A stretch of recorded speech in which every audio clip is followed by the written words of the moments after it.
우리는 누가복음 17장에 나오는 탕자의 비유 이야기를 잘 알고 있습니다. 탕자가 아버지를 떠나 허랑방탕하다가 결국 남은 것이 무엇이었습니까? 배고픔과 외로움과 가난이었습니다. 탕자는 할 수만 있다면 아버지로부터 멀리 떠나고 싶었습니다. 아버지와의 거리가 곧 행복의 크기라고 생각했습니다. 그래서 아버지를 떠날 때는 의기양양해서 떠났습니다. 그러나 돈 떨어지고 사람들이 떠나면서 거지 중에 상거지가 되었습니다. 하는 수 없이 돌아온 곳이 아버지의 품이었습니다. 결국 탕자는 원위치 처음 그 자리로 돌아온 것입니다. 아브라함이 기근을 피해 애굽으로 내려갔다가 아내를 빼앗기고 까딱하면 자기도 죽을 뻔했습니다. 그러다가 하나님의 극적인 도우심으로 빼앗겼던 아내 사례를 되찾고는 애굽 땅에 대하여는 조금도 미련 없이 돌아와서 하나님이 처음 부르셨던 가나안으로 왔습니다. 값비싼 수업료를 지불하고 아브라함이 깨달은 것은 결국 처음으로 돌아와야 하는 것이구나라는 것이었습니다. 아브라함은 하나님이 부르신 그곳에서 다시 시작하게 됩니다. 3절, 4절 말씀을 보시겠습니다. 그가 네게브에서부터 길을 떠나 베델에 이르러 베델과 아이 사이 곧 전에 장막 쳤던 곳에 이르니 그가 처음으로 제단을 쌓은 곳이라. 그가 거기서 여호와의 이름을 불렀더라. 아브라함은 하나님의 부르심을 받고 처음 제단을 쌓았던 그곳에서 여호와의 이름을 불렀다고 했습니다. 여호와의 이름을 불렀다는 것은 그가 거기서 하나님께 제사를 드렸다, 예배했다라는 의미인 것입니다. 아브라함은 다시 원위치에서 곧 하나님께서 약속하신 땅에 들어와서 믿음의 삶을 새롭게 살기 시작한 것입니다. 사랑하는 교회 여러분, 우리도 지금 스스로 생각할 때 위기라고 느끼고 있다면 다시 처음으로 돌아가야 합니다. 초심으로 돌아가야 합니다. 우리가 처음 하나님 앞에서 가졌던 그 순수와 열정의 지점으로 돌아가야 합니다. 그걸 회복이라고 합니다. 그런데 아브라함이 이번에는 가나안에서 또 다른 어려움을 만나게 됩니다. 아브라함의 목자들과 롯의 목자들이 서로 다투는 일이 벌어졌습니다. 아브라함이 가나안으로 다시 돌아오기는 했지만 그 많은 가축들을 먹일 목초지와 물이 부족했던 것입니다. 그래서 종들 사이에 서로 자기 양들에게 소들에게 꼴을 먹이고 물을 마시게 하겠다고 다투는 일이 벌어진 것입니다. 이런 식의 갈등은 어제나 오늘이나 늘 있는 것이죠. 얼마 전에 시장 좁은 골목길에서 좌판처럼 깔아놓고 칼을 갈던, 그래서 생계를 이어가던 70대 할아버지가 칼부림 사건을 일으킨 일이 있었습니다. 할아버지가 칼 가는 바로 가게 앞에 또 다른 큰 가게가 들어선 것입니다. 칼 가게입니다. 거기는 각종 수입 칼도 팝니다. 더구나 이 할아버지는 손으로 돌려서 또 정확한 이 모터를 돌려서 칼을 가는데 거기는 최신 기계로 칼을 갑니다. 그것도 더더군다나 칼 사러 오는 손님들에게는 공짜로 줍니다. 갈아줍니다. 그랬더니 그동안 이 시장 한 모퉁이에 길 옆에서 칼을 갈던 이 할아버지의 단골들이 다 떠나서 새로 생긴 큰 가게로 간 것입니다. 그는 공짜로 칼을 갈아주니까. 그러자 평생을 순박하게 칼 가는 것밖에 몰랐던 할아버지가 그 집에 들어가서 칼로 여주인을 찔렀다는 것입니다. 이런 문제가 생기면 군자도 없고 양반도 없는 것입니다. 아브라함의 목자와 롯의 목자가 싸웠다고 하지만 사실은 이게 아이들 싸움이 어른 싸움 되는 것처럼 결국은 대리전 양상을 띠고 있는 것입니다. 아브라함이 싸우는 것과 롯이 싸우는, 그러니까 삼촌과 조카가 더불어 싸우는 이런 싸움이 되어버렸습니다. 아브라함이 이래서는 안 되겠다. 그리고는 판단을 합니다. 네 목자와 내 목자가 이렇게 다투는 것은 가축들을 먹일 목초지와 물이 없어서 그런 거 아니냐. 자, 한번 보라. 앞에 땅이 넓으니 네가 먼저 선택해라. 우리 여기서 헤어지는 것이 낫겠다. 네가 오른쪽을 택하면 내가 남은 왼쪽을 하고 네가 왼쪽을 먼저 택하면 내가 남은 오른쪽을 할게. 그러면 네가 먼저 선택해서 가라 했습니다. 그래서 우리 이제 다투지 말자 하고는 선택의 우선권을 롯에게 먼저 주었습니다. 그랬더니 롯이 조금도 주저하지 않고 자기 좋은 쪽을 먼저 택했습니다. 여러분 생각해 보십시오. 이럴 때 롯이 어떻게 나와야 합니까? 이럴 때 롯이 이렇게 나오면 안 되거든요. 아니 삼촌 그게 무슨 말씀이십니까? 제가 이만큼 사는 것도 다 삼촌 덕분인데 삼촌이 먼저 택하셔야죠. 그리고 남은 것 제가 하겠습니다. 이래야 맞는 거거든요. 아브라함에게 조카 롯은 아들과 같은 존재입니다. 롯에게 아브라함은 아버지와 같은 존재예요. 아버지 하란이 일찍 세상을 떠나고 그 어린 조카를 거두어서 자식처럼 키운 사람이 아브라함입니다. 그러니까 아브라함에게 조카 롯은 가슴으로 낳은 자식과 같아요. 더더군다나 자기 자식이 없으니까 이 조카 롯을 친자식 못지않게 그렇게 온 정성을 다 기울여 키웠습니다. 그런데 네가 먼저 선택하라. 그러니까 덥석 자기 좋은 쪽을 집어버렸습니다. 그 땅이 어떤 땅이었기 때문에 고륙도 몰라볼 정도로 그렇게 선택해버렸을까요? 10절 말씀. 이에 롯이 눈을 들어 소알 땅을 요단 지역을 바라본 즉 소알까지 온 땅에 물이 넉넉하니 여호와께서 소돔과 고모라를 멸하시기 전이었으므로 여호와의 동산 같고 애굽 땅과 같았더라. 롯이 선택한 땅은 물이 많았습니다. 물이 많았다는 것은 목초가 아주 무성해서 가축을 키우기에 좋았고 그리고 얼마든지 농사도 지을 수 있는 최적의 조건이었던 것이죠. 여호와의 동산 같다고 했습니다. 에덴 동산과 같다는 말일 수도 있고 이스라엘 사람들은 여호와의 이름을 붙이면 어쨌든 최상급을 의미하는 것입니다. 그러니까 최고 좋은 곳이었다. 그렇게 말하고 있습니다. 애굽과 같았다라고 말하고 있습니다. 그러니까 비록 삼촌이라도 양보하고 싶지 않을 만큼 너무 탐나고 좋았던 것입니다. 그러나 성경은 뭐라고 말씀합니까? 소돔과 고모라를 멸하시기 전이었으므로 소돔 사람은 여호와 앞에 큰 죄인이었더라. 롯이 보지 못한 것이 바로 이것입니다. 소돔과 고모라가 어떤 땅이라고 했습니까? 멸망할 땅이라는 것입니다. 역사적으로 가장 무서운 하나님의 심판을 받은 땅이 소돔과 고모라 땅입니다. 롯은 거기가 자기 목축하기 좋은 줄만 알았지 그 땅이 망할 땅이라는 사실을 깨닫지 못했습니다. 내다보지 못했습니다. 그리고 자기가 지금 어디로 가고 있는지, 자기 신앙이 어디로 가고 있는지를 미처 깨닫지 못한 것입니다. 하나님께 가까이 가고 있는지 하나님으로부터 멀어지고 있는지 이걸 알지 못했던 것입니다. 교회 여러분, 우리가 가장 예민하게 점검해야 하는 부분이 바로 이것입니다. 내가 지금 어디에 가까워지고 있느냐 하는 것입니다. 만일 하나님으로부터 멀어지고 있다면 그 무슨 말로도 그것은 정말 좋은 결정이 아닙니다. 만일 내가 지금 죄와 가까워지고 있다면 그것은 정말이지 잘못 결정을 하고 살아가는 것입니다. 지금 나의 영적인 상태가 올라가고 있는지 아니면 곤두박질 치고 있는지 우리는 이걸 분별하고 살아야 합니다. 우리가 하나님으로부터 멀어지면 결국 망하게 될 것들이 우리 눈에는 너무 좋아 보이게 되는 것입니다. 교회 여러분, 눈에 보이는 것만 가지고 모든 것을 계산하고 판단하고 결정하지 마시기 바랍니다. 화려한 것에 속지 말아야 합니다. 그럴듯한 것에는 언제나 함정이 있기 마련입니다. 이를테면 여러분이 앞으로 이사를 하시게 될 때도 세상적인 관점으로만 계산하지 말아야 합니다. 아이들의 학군이 어떤지, 직장 출퇴근은 어떨지, 그리고 앞으로 집값이 오를 가능성이 있을지 없을지, 이런 등등의 조건들은 다 중요한 것이지만 그러나 다른 어떤 것보다도 더 중요한 것은 교회에 가까이 와야 한다는 것입니다.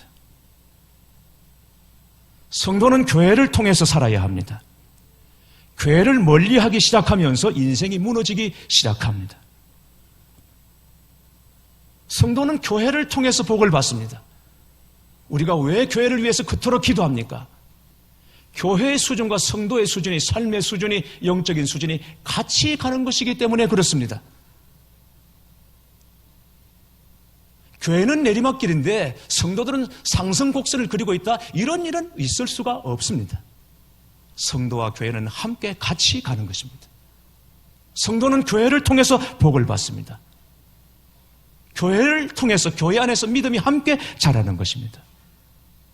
그러니까 잘 될 때에도 어려울 때에도 교회를 가까이 해야 합니다. 그래서 교회는 한마디로 붙어 있는 집인 것입니다. 우리는 교회에 붙어 있어야 합니다. 롯의 비극은 아브라함을 떠나면서부터 시작됩니다. 아브라함을 떠난 것이 왜 비극의 시작입니까? 아브라함은 하나님이 복 주신 사람이기 때문입니다. 하나님이 그를 축복의 사람으로 인정하셨습니다. 여러분, 축복의 사람, 복 있는 사람을 가까이 하시기 바랍니다. 믿음의 사람을 가까이 하시고 기도하는 사람과 교제하시기 바랍니다. 그게 복입니다.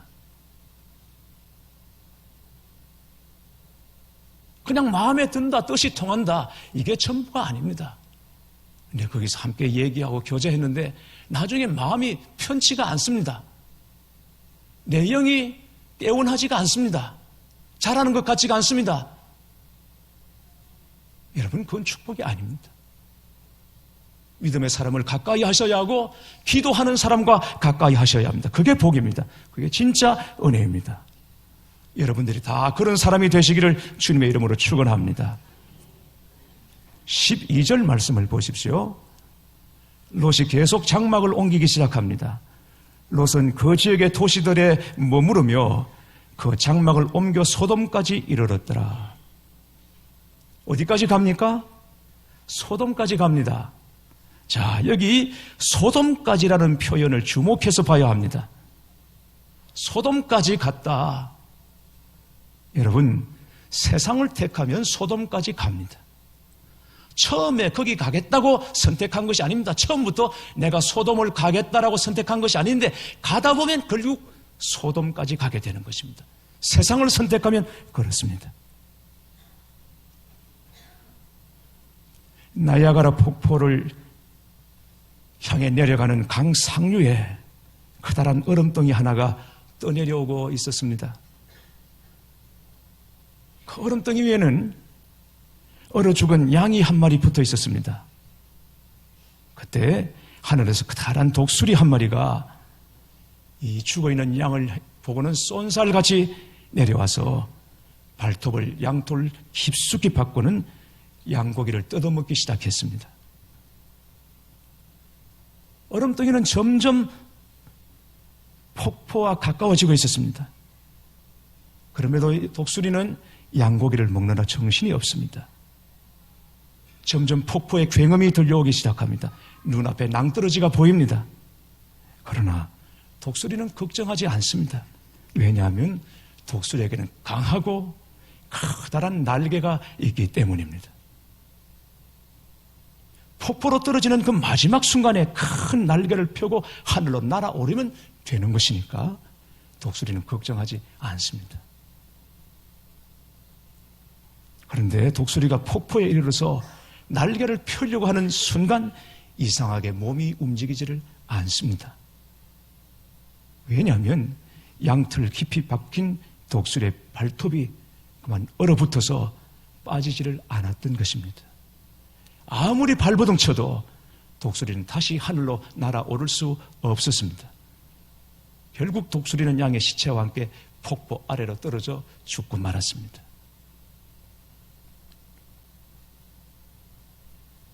교회에서 일을 하고 설교 준비를 하다 보면 아무래도 컴퓨터 앞에 앉아있는 시간이 많습니다.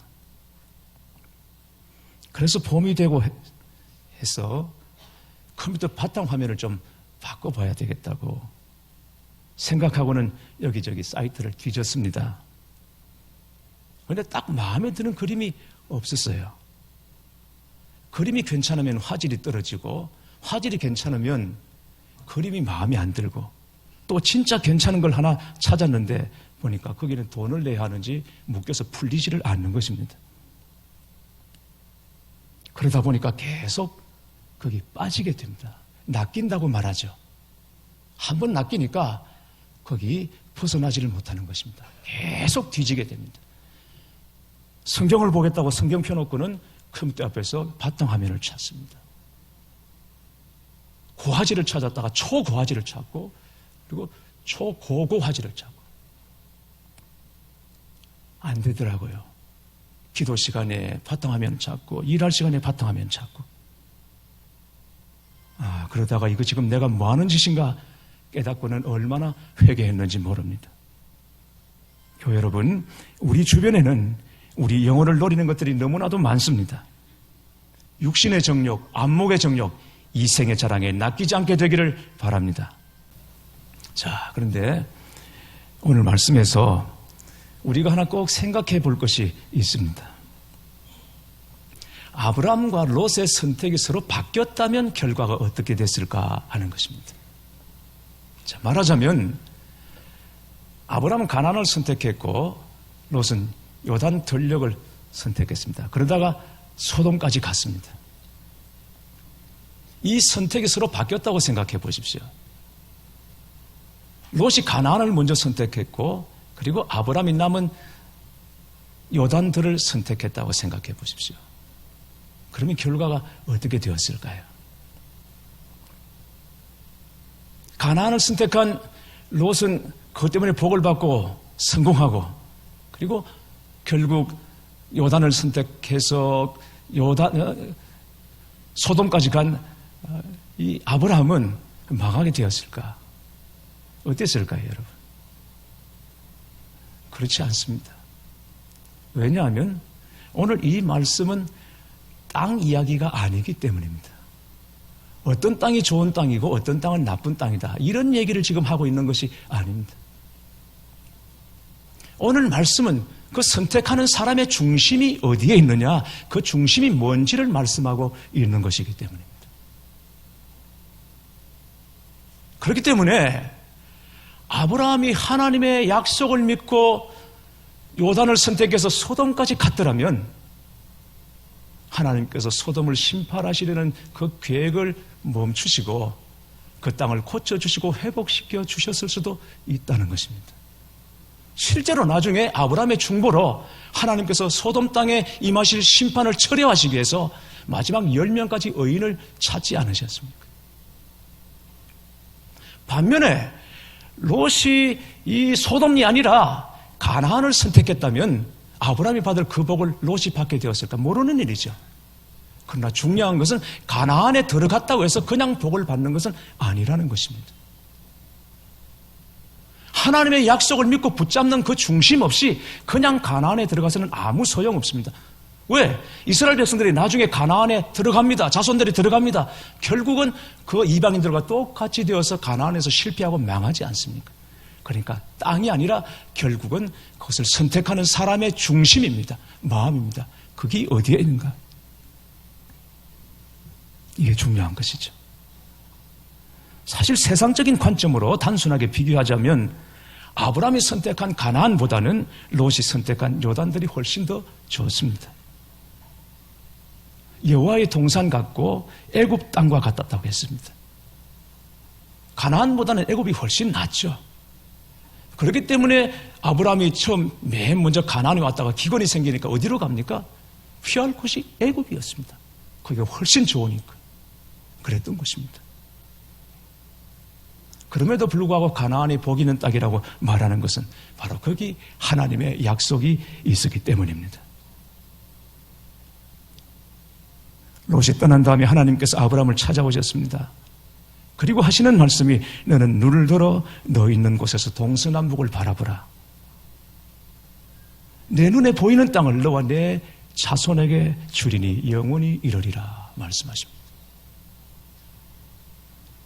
동서남북 다 바라보라. 바라보는 대로 내가 너와 내 자손에게 주리라. 그러니까 아브라함은 애써 땅을 가지려고 그렇게 할 필요가 없습니다. 내가 땅을 취하여 내가 땅을 차지하리라. 그렇게 애쓸 필요가 없습니다. 그냥 믿음의 사람으로 하나님을 믿고 약속만 붙잡고 있으면 되는 것입니다. 그러면 하나님께서 약속대로 행하시고 그 땅이 아브라함에게로 가게 됩니다. 실제로 그렇지 않습니까? 나중에 아브라함의 자손 이스라엘이 이 가나안을 다 보게 됩니다. 너는 보라. 그리고 종으로 행으로 다녀보라. 네가 본 대로 한번 다녀보라. 그대로 너와 내 자손에게 주리라. 약속하신 대로 그 땅을 이스라엘이 차지하게 되었던 것이죠. 결국은 어떤 땅이냐가 아니라 거기서 어디에서든 우리가 어떤 중심 가지고 살아가느냐. 이게 중요합니다. 하나님을 믿는 믿음과 약속을 붙잡는 이 붙잡음이 우리에게 있느냐 하는 것이죠. 고속도로 가면 톨게이트가 있습니다. 거기서 요금을 징수하는 징수원들이 있죠. 부스 안에서. 저는 볼 때마다 이건 정말 힘든 직업이다 하는 생각을 합니다. 거기 앞에서 매연이 그냥 확 쌓입니다. 차들이 거기 일단 정지를 하고 매연이 쌓이죠. 근데 문을 닫아놓고 일할 수는 없잖아요. 일단 문을 열어야 되고. 그리고 들어보니까 거기 통행하는 손님들 중에는 정말 진상들이 많다고 그래요. 거기 와서 갑자기 옷을 벗고 요금 내는 척 하면서 손을 그냥 잡기도 하고 욕하기도 하고 이런 사람들이 진짜 많다는 거죠. 그러니까 거기 일하는 거 참 힘든 일이죠. 그런데 어떤 사람이 계속 거기 통행을 하는데 한 부스에 보니까 젊은 자매인데 얼굴이 그렇게 밝습니다. 늘 상냥합니다. 따뜻한 인쇄를 건넵니다. 통행하는 사람들에게. 볼 때마다 참 신기하다고 여겼습니다. 다른 사람은 꼭 지옥 안에 들어가 있는 것 같은데 그 자매만 꼭 천국 안에 있는 것처럼 그렇게 밝고 따뜻하고 상냥합니다. 이유가 뭔가 궁금했는데 어느 날 물어봤어요. 도대체 어떻게 해서 그렇게 밝습니까? 상냥하십니까? 그랬더니 이 자매가 음악을 공부하는 자매인데 그 조그만 부스 안을 자기의 스튜디오로 만들어버렸습니다. 거기서 악상을 기억해내고 악보를 기억하고 그리고 흥얼흥얼 노래를 부르고 그 지옥 같은 공간을 자기의 스튜디오로 만들어서 천국으로 만들어버렸던 것입니다. 그 마음 중심이 그러니까 지옥이 변하여 천국이 되는 이런 역사가 일어나는 것이죠.